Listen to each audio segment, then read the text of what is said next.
Ce qu'on peut dire, c'est que l'équilibre alimentaire s'inscrit à deux niveaux en quelque sorte. Il y a l'équilibre alimentaire quantitatif. Combien je dois manger par rapport à mes besoins? Et mes besoins, c'est mes dépenses. Combien je dois manger? Alors là, il ne faut pas calculer. Il ne faut surtout pas calculer. Il faut laisser les choses se faire en écoutant votre appétit, votre faim. Si on est un garçon ou une fille, on n'a pas du tout le même rapport, ni à son corps, ni à l'alimentation. Si les adolescentes se bougent et se font plaisir de façon raisonnable, on ne voit pas, et si elles mangent de tout, il n'y a aucune raison de grossir. Alors que les garçons, qui sans doute ont un autre rapport à leur corps, ils font plus de foot, ils bougent plus sans doute que les filles, vont plutôt, eux, manger du féculent. Après, il y a l'équilibre qualitatif. Alors l'équilibre qualitatif, c'est quoi je dois manger? Première clé, c'est la variété. Mais c'est vraiment une clé fondamentale. Il n'y a pas tout dans tout, donc il faut absolument aller dans la variété.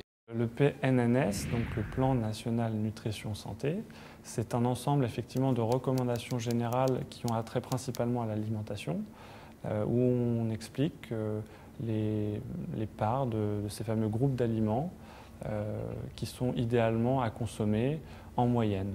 Alors on sait que chez les adolescents, pour prendre l'exemple des produits laitiers, on est entre 2 et 4, enfin plutôt entre 3 et 4 maintenant, produits laitiers par jour. Quand on dit 3 produits laitiers, on n'a pas tout dit. On a envie de rajouter 3 produits laitiers différents. Parce que la diversité, c'est la clé de l'équilibre alimentaire. Le conseil que je vais donner le plus souvent, si on devait vraiment en chercher un, ça va être vraiment de partir de cette notion de plaisir et de non-interdit. Après, il faut savoir faire évoluer ses goûts.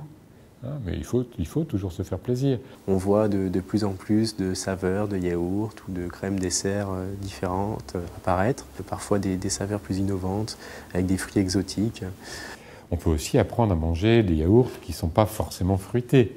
On peut manger des yaourts qui sont nature et apprendre à apprécier le bon goût nature des yaourts nature, tels quels. Donc le conseil principal, ça va être de ne pas interdire, pas interdire complètement.